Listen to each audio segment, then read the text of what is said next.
Chers investisseurs, je viens de développer un nouvel outil pour valoriser les actions en bourse et je suis très excité de vous le présenter dans cette vidéo. Vous sélectionnez une croissance future pour votre entreprise, vous sélectionnez un multiple qui vous semble juste et vous obtenez instantanément le rendement que vous pouvez espérer avec cette action sur les 5 prochaines années. C'est magique et c'est la toute nouvelle fonctionnalité de l'app Trident, les T-graphes. Ces T-graphes, ils ont 3 gros avantages. Le premier, c'est qu'ils vont vous permettre de visualiser l'évolution du prix, des bénéfices et des dividendes de toutes les actions qui vous intéressent sur les 20 dernières années. Le deuxième, c'est qu'ils vont vous permettre de voir si l'action qui vous intéresse se vend actuellement à un prix correct par rapport à son montant de bénéfice. C'est le fameux PER que vous allez pouvoir voir de manière visuelle. Et enfin, je vous l'ai montré, les T-graphes vont vous permettre d'estimer le rendement qu'il est possible d'obtenir en achetant l'action aujourd'hui sur les 5 prochaines années, aussi bien en termes de plus-value qu'en termes de dividendes. Dans cette vidéo, je vais vous présenter comment ces T-graphes fonctionnent. On va prendre un exemple concret, celui de Google. Je vais vous montrer vraiment étape par étape comment tout ça fonctionne et comment on arrive à ce rendement final estimé. Et ce qui est top, c'est que vous pouvez venir tester en direct avec moi les T-graphes en cliquant sur le premier lien dans la description. Vous me laissez votre email et vous arriverez sur cette page sur laquelle on vous a mis à disposition les T-graphes des 10 plus grandes entreprises du monde. Une fois que vous serez sur cette page, vous pourrez aller analyser le rendement futur estimé d'Apple, Microsoft, Google, Amazon et faire un peu les mêmes exercices en même temps que moi pour voir un petit peu le potentiel qu'offrent ces grandes entreprises. On se retrouve d'ailleurs tout de suite sur cette page. On a dit qu'aujourd'hui, on allait s'intéresser à Google. Je charge donc son T-graphe et on va commencer très simplement avec la première courbe d'évolution, celle du prix de l'action. Donc c'est assez simple, vous voyez que je peux voir l'évolution du prix de l'action de Google sur les 20 dernières années et j'ai également ici le tout dernier prix auquel s'échange l'action, 198,37 $, que je vais également retrouver juste là. Si vous descendez un petit peu sur la page, vous aurez également ici un récapitulatif de la performance de l'action sur les 10 et les 5 dernières années. Vous le savez, en moyenne, la bourse rapporte entre 8 et 10% par an. Donc, si une action a rapporté plus de 13% par an sur les 5 et 10 dernières années, ça sera vers ici. Et on voit que c'est bien le cas pour Google, 23% par an sur les 10 dernières années et 22% par an sur les 5 dernières. Juste en dessous, on vous a également rajouté le critère de linéarité. C'est un critère qui va mesurer à quel point le prix a évolué de manière stable dans le temps. Plus il sera élevé et plus l'action aura monté en ligne droite. C'est ce genre d'entreprise qu'on aime bien. Et vous voyez que Google a un très bon score encore ici, 86%. Dans le carré de droite, vous aurez également 3 informations concernant l'entreprise. Sa capitalisation boursière, le pays de son siège social. Ça, c'est important parce que si vous souhaitez mettre cette action dans votre PEA, vous savez que le siège social doit être situé en Europe. Et enfin, vous avez l'industrie et le secteur dans lesquels cette entreprise opère. Donc voilà, si vous ne connaissez pas trop cette entreprise, ça vous permet instantanément de savoir un peu sa performance historique et quelques caractéristiques la concernant. Jusque-là, rien de révolutionnaire, ce sont des informations que vous pourriez retrouver facilement sur un Google ou un Yahoo Finance. Là où ça va commencer à devenir intéressant, c'est avec la deuxième courbe d'évolution que vous avez juste ici, EPS, Earning Per Share en anglais, en français, bénéfice par action, BPA. Vous voyez que ça va me tracer un graphe avec l'évolution du bénéfice par action de Google. C'est vraiment chouette parce que d'un seul coup d'œil, je peux voir si l'entreprise est bien parvenue à faire monter ses bénéfices par action dans le temps. Et j'ai également ici, vous voyez, un tableau récapitulatif avec la croissance réalisée année après année. Vous voyez que quand c'est en baisse, on va mettre du rouge pour bien l'indiquer. Donc Google est pas mal puisqu'on n'a que 2 années de baisse, 2011 et 2017. Et le reste des années, c'est plutôt en hausse avec des hausses assez spectaculaires comme vous le voyez ici par exemple 2018, plus 104% sur le bénéfice par action. À nouveau, si vous descendez un petit peu en bas dans le carré à gauche, vous aurez un récapitulatif de cette croissance annualisée sur les 10 et les 5 dernières années. Ce que j'aime bien, c'est avoir des entreprises qui parviennent à faire grandir leurs bénéfices à plus de 10% par an. Et vous voyez que Google coche encore la case ici, 20% par an de croissance sur les 10 dernières années et même une accélération sur les 5 dernières années avec 23% par an de croissance.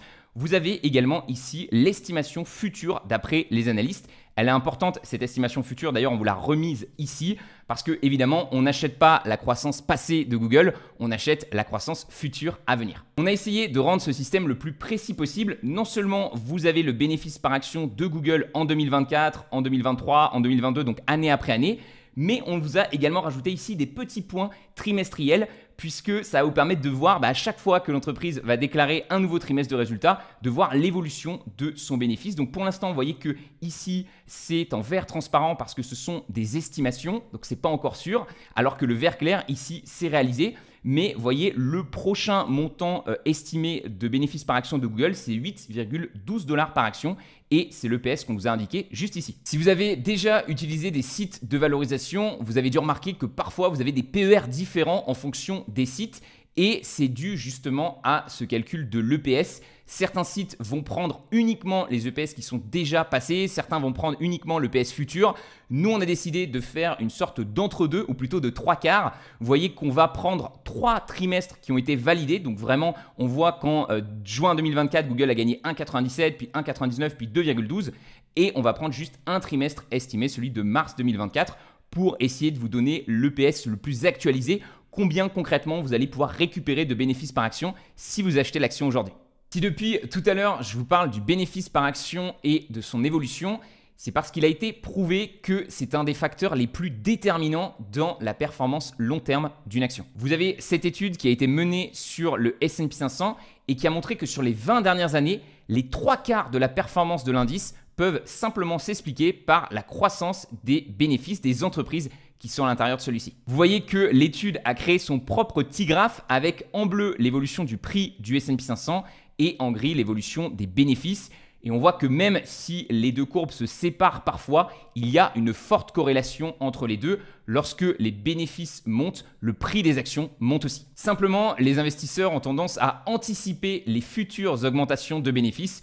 Vous le voyez notamment à la sortie de la Covid en 2020, les actions sont montées très fort et les bénéfices ont fini par les rattraper, mais 1 an et demi plus tard. Voilà donc pourquoi il faut s'intéresser à la croissance de ce montant de bénéfices par action. Il est souvent un très bon indicateur de la performance qu'on va pouvoir obtenir avec une action. En vous montrant de manière visuelle l'évolution de ce montant de bénéfices par action, les T-graphes vous permettent de vous faire un avis très rapide sur une entreprise. En 10 secondes, vous pouvez vérifier que l'entreprise a bien été capable, historiquement parlant, de faire grimper ce montant de bénéfices par action. En premier lieu, vous allez vouloir éviter les entreprises qui ont des bénéfices stagnants. Je vous ai pris ici l'exemple de Colgate, 0%, 2%, moins 5%. C'est très compliqué d'avoir un prix d'une action qui monte lorsque les bénéfices de l'entreprise stagnent. Encore pire que les bénéfices stagnants, vous avez les bénéfices en chute. Je vous ai pris ici l'exemple d'IBM. Vous voyez que c'est une entreprise dont le montant de bénéfices par action a atteint son pic en 2013, il y a 11 ans. Et depuis, l'entreprise gagne de moins en moins d'argent.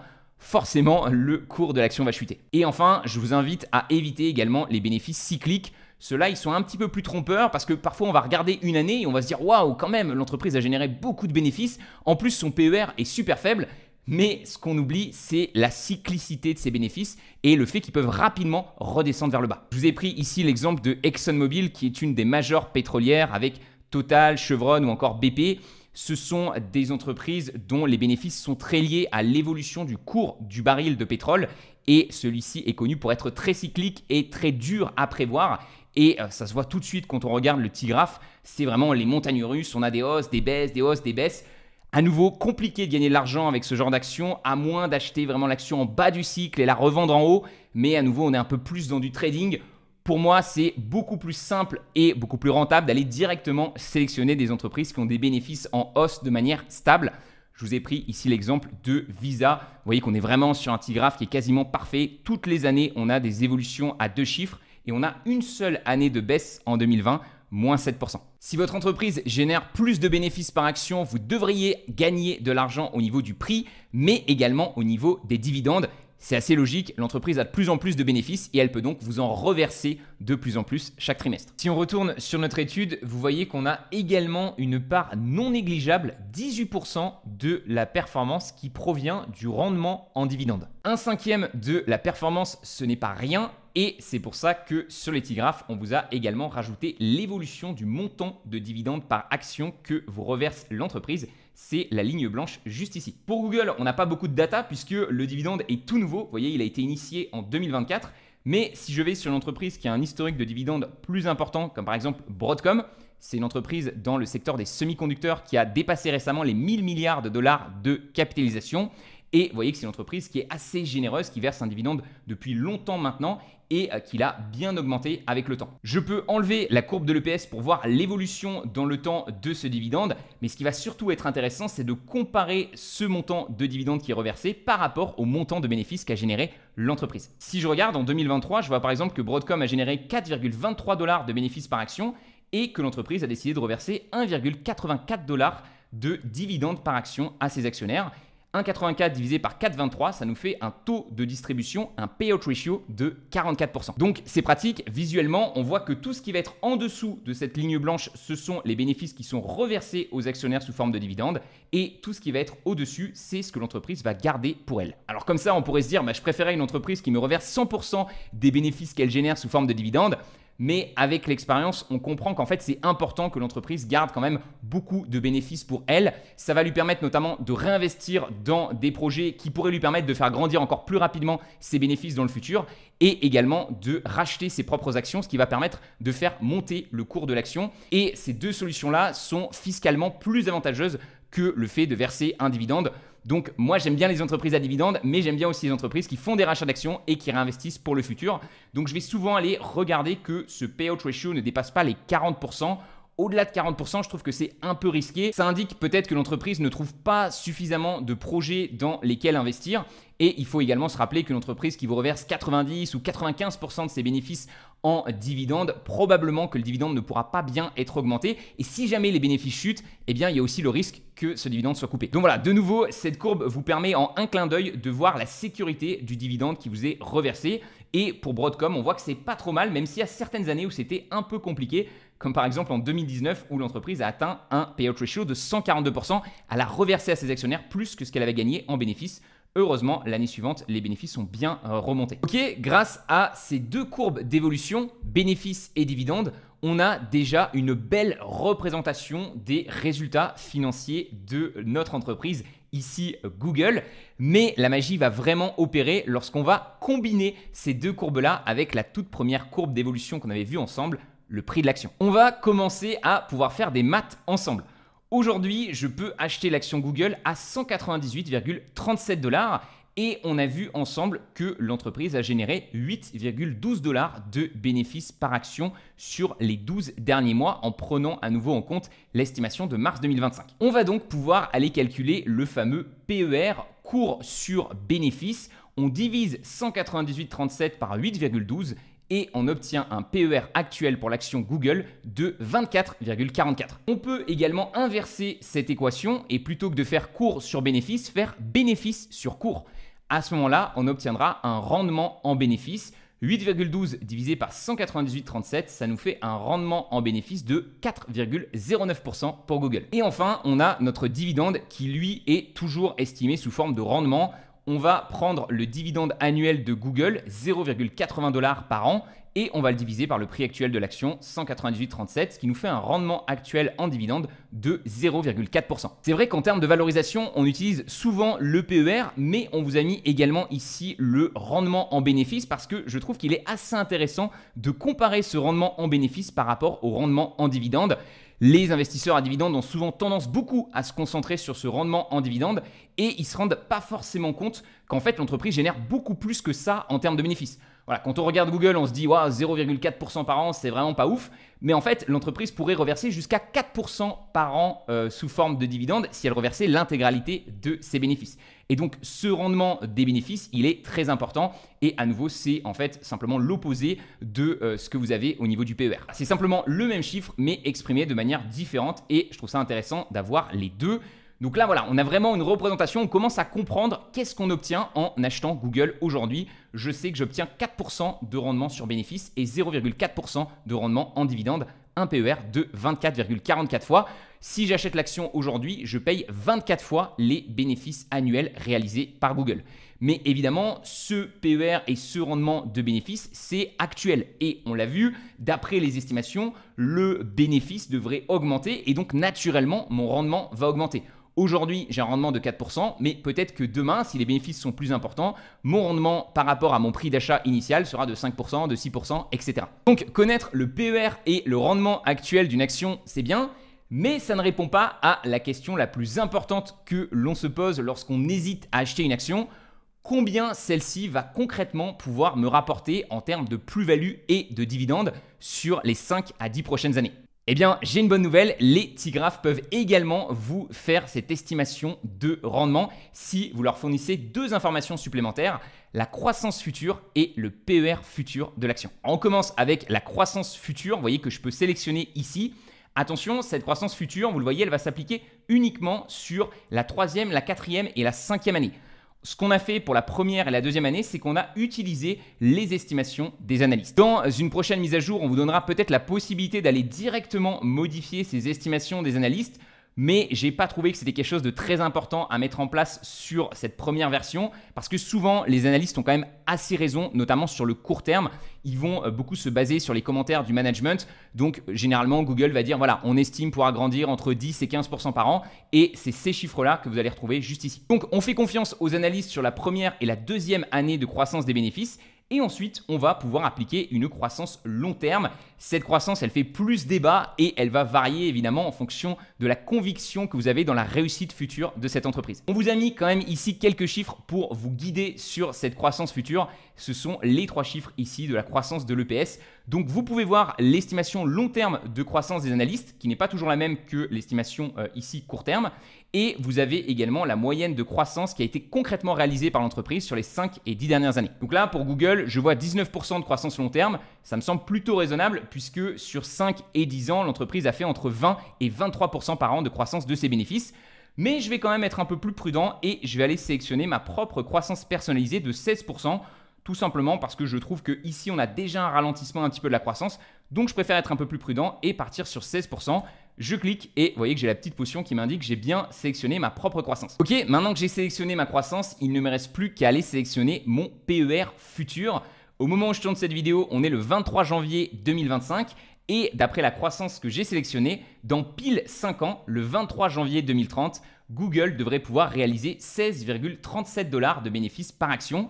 Pour obtenir le prix final de l'action, il me reste donc à le multiplier par son PER dans 5 ans. À nouveau, ce n'est pas un choix facile, mais on vous a mis quelques indications qui peuvent un petit peu vous guider sur qu'est-ce qui pourrait être un PER juste pour cette action dans 5 ans, notamment sa moyenne sur 5 et 10 ans. Vous voyez que si je clique, ça va modifier automatiquement le graphique. Et à nouveau, c'est très pratique puisque ça me permet de voir un petit peu les périodes où Google était au-dessus de ce PER de 25, ici par exemple 30, et également les moments où Google était inférieur à ce PER-là. Ici, on voit un PER de 18. Donc évidemment, quand la courbe noire est en dessous de la courbe verte, ça commence à être des prix assez intéressants. Donc clairement, la moyenne à 5 ans et la moyenne à 10 ans, en plus c'est exactement la même ici pour Google, c'est un très bon point de départ. Et ici, vous avez également un petit calcul fait maison que j'aime bien appliquer. J'ai remarqué que les entreprises de très bonne qualité, souvent le PER juste que j'allais appliquer, c'était 10 points de plus que la croissance future estimée. Donc si une entreprise a une croissance future estimée de 10%, j'applique un PER de 20. Si elle a 15%, un PER de 25. Si elle a 19%, un PER de 29. C'est une formule qui marche plutôt pas mal, mais pas toujours. Vous voyez que ici, en l'occurrence, je ne vais pas appliquer un PER de 29 puisque historiquement, on voit que les bénéfices de Google se sont échangés à moins que ça. Quand vous faites des estimations comme ça futures de rendement, je vous invite toujours à être un peu plus prudent et à plutôt partir sur une contraction du multiple. Donc, partir sur une hypothèse que les bénéfices de Google dans 5 ans seront moins bien valorisés par le marché qu'ils le sont aujourd'hui, puisque dans 5 ans, Google sera probablement une entreprise un peu plus mature, avec un peu moins de croissance. Et comme je vous l'ai expliqué un petit peu dans cet exemple, souvent les entreprises sont valorisées par rapport à leur croissance future. Plus la croissance future est élevée, plus le PER est important. Donc à nouveau, on va être prudent et on va plutôt partir sur une contraction du multiple. Ce qui me semble plutôt raisonnable ici, c'est de partir sur un PER de 22. Donc, vous voyez que ça va baisser un petit peu ici, évidemment, cette courbe-là. Mais ça me semble assez prudent. Je pense que Google pourra retourner à ce PER de 22 dans 5 ans. Et ça y est les amis, on a donc tout ce qu'il faut pour réaliser notre calcul final de rendement. J'estime au 23 janvier 2030 16,37 $ de bénéfices par action pour Google. Je multiplie ce 16,37 par 22 pour un PER et j'obtiens mon prix final au 23 janvier 2030 dans 5 ans de 360 $ pour l'action. Vous voyez que ça fait quand même une sacrée progression par rapport au prix actuel de 198 $. Et là, ça va me calculer mon rendement en plus-value et en dividende de manière annualisée. 12,66% par an en plus-value et 0,33% en dividende pour un rendement total estimé sur l'action Google si je l'achète aujourd'hui de 12,99% par an. C'est exactement ce calcul que je viens de vous détailler qu'on utilise pour mettre à jour les rendements estimés sur la page achat. c'est une page sur laquelle les membres Trident vont pouvoir retrouver toutes les actions qu'on recommande d'acheter avec le rendement estimé qui est mis à jour maintenant de manière quotidienne. Et vous voyez qu'on retrouve le même fonctionnement. On va déterminer une croissance prudente des bénéfices de l'entreprise sur les 5 prochaines années. Et également, on va viser un PER prudent sur 5 ans, ce qui va nous donner donc ce fameux rendement estimé. L'idée étant d'aller acheter des entreprises qui nous semblent offrir un meilleur rendement estimé que le S&P 500 sur les 5 prochaines années, qui, vous le voyez à l'heure actuelle, est de 7% par an. On a également relié les petits graphes à la page screener de l'app Trident. Donc vous voyez, vous vous baladez sur le screener et dès qu'il y a une entreprise qui vous intéresse, vous pouvez cliquer ici pour voir son petit graphe. Donc c'est assez pratique parce que le screener va vous permettre de faire le tri sur plus de 2200 entreprises en bourse, notamment en utilisant la note Trident. Vous voyez qu'on fait le tri et on a automatiquement les entreprises qui semblent avoir les meilleures caractéristiques. Cette note Trident, elle est basée sur 30 critères. Il y en a certains dont on a parlé dans cette vidéo. Ici, par exemple, la performance historique de l'action ou encore la croissance de ses bénéfices. Mais vous voyez qu'on a également la croissance de son chiffre d'affaires, la croissance de son free cash flow par action, les retours sur investissement, les marges, les dépenses en capex, la sécurité, différents scores. Donc voilà, c'est un score très complet qui donne vraiment un bon premier avis sur l'entreprise. Et du coup, je trouve que les deux ensemble, c'est vraiment puissant parce que grâce au screener, vous pouvez rapidement sélectionner les entreprises qui vous intéressent. Par exemple, vous pouvez vous dire, OK, je veux que des actions à dividendes et uniquement des entreprises qui sont éligibles au PEA, qui ont donc leur siège social en Europe. Et je peux regarder et dès qu'il y en a une qui m'intéresse, par exemple Ferrari, j'ai plus qu'à cliquer ici pour ouvrir son petit graphe. Et voilà, je me retrouve donc sur le petit graphe de Ferrari et là, je peux à nouveau sélectionner une croissance, un PER et je peux essayer de voir combien cette action pourrait me rapporter. On voit que la valorisation est quand même assez élevée, un PER de 50 à l'heure actuelle. Donc évidemment, tout le jeu va être de se dire, est-ce que le PER va rester à la moyenne qu'il a actuellement qui est plutôt élevée? Est-ce que la croissance va potentiellement ralentir? Mais voilà, vraiment, il y a de quoi s'amuser sur les entreprises qu'on a en portefeuille pour s'assurer qu'on a vraiment des entreprises qui ont un bel historique de croissance et qui restent à un prix intéressant pour obtenir un bon rendement sur le long terme. Et même si vous n'êtes pas encore client de la méthode Trident, vous pouvez à nouveau vous amuser sur cette page freemium de l'app Trident sur les 10 plus grandes entreprises du monde. Donc, vous pouvez aller regarder la valorisation d'entreprises comme Nvidia, comme Google qu'on a beaucoup vu aujourd'hui, mais également Amazon, Meta, Tesla, Broadcom. Et vous allez probablement avoir des surprises aussi, comme par exemple ici Tesla qui se vend à un PER de 154. C'est clairement élevé et c'est clairement une entreprise un petit peu particulière sur laquelle les investisseurs ont de gros espoirs pour le futur. Je voulais d'ailleurs dans la suite de cette vidéo vous expliquer un petit peu les limites de la valorisation avec le PER et pourquoi ça ne fonctionne pas forcément sur toutes les entreprises. Mais cette vidéo est déjà assez longue, donc je garde ça potentiellement pour une prochaine vidéo. Vous me direz en commentaire si ça vous intéresse que je vous explique un petit peu pourquoi il ne faut pas non plus trop regarder le PER et comment on peut s'y prendre pour valoriser des entreprises un petit peu particulières comme Tesla ou Amazon, des entreprises qui ont des croissances futures beaucoup plus importantes et qui ont tendance aussi à des fois écraser leurs bénéfices via de forts réinvestissements dans leur infrastructure, notamment dans le CAPEX. Si ça vous intéresse comme prochain sujet de vidéo, n'hésitez pas à me le dire du coup en commentaire. J'espère en tout cas que ces petits graphes fonctionneront bien et vous plairont, vous arriverez à vous amuser. Si vous avez des idées d'amélioration aussi, n'hésitez pas à nous les donner en commentaire. Moi, j'en ai noté 3 parce qu'à nouveau, c'est que la première version des petits graphes, donc j'espère qu'on va continuer de les améliorer. Le premier, c'est une amélioration en interne pour avoir un lien un peu plus automatique entre justement cette page achat et les calculs que moi je vais faire sur les pages Trident. Donc si jamais je me mets à modifier l'estimation de croissance ou de PER d'une action Trident, j'aimerais que ça soit automatiquement reporté sur la page achat. La deuxième chose qui me ferait super plaisir, c'est d'avoir un petit graphe du S&P 500, donc de pouvoir regarder la valorisation non pas juste d'une action, mais d'un indice en entier comme le S&P 500 et le MSCI World et de faire exactement le travail qu'on a fait ici, vérifier la croissance, vérifier le multiple et savoir si c'est intéressant ou pas d'acheter ces ETF en ce moment. Et enfin, pour pouvoir justement analyser des entreprises qui ont des caractéristiques financières un petit peu différentes, j'aimerais proposer également des petits graphes non pas sur le bénéfice par action, mais sur d'autres critères comme les ventes, le free cash flow par action ou encore le cash flow opérationnel. C'est des métriques un petit peu différentes qui permettent d'avoir une vision encore un peu plus complète de ce qui se passe au niveau de l'entreprise et ce sont d'autres types de données qui peuvent être utilisées dans la valorisation. Donc ça me ferait plaisir de les rajouter sur les petits graphes. Voilà les amis, c'est tout pour aujourd'hui. J'espère en tout cas que cette nouveauté vous a plu. Moi je vous donne rendez-vous dans une prochaine vidéo, peut-être celle sur les défauts et les avantages du PER. C'était Roman, ciao.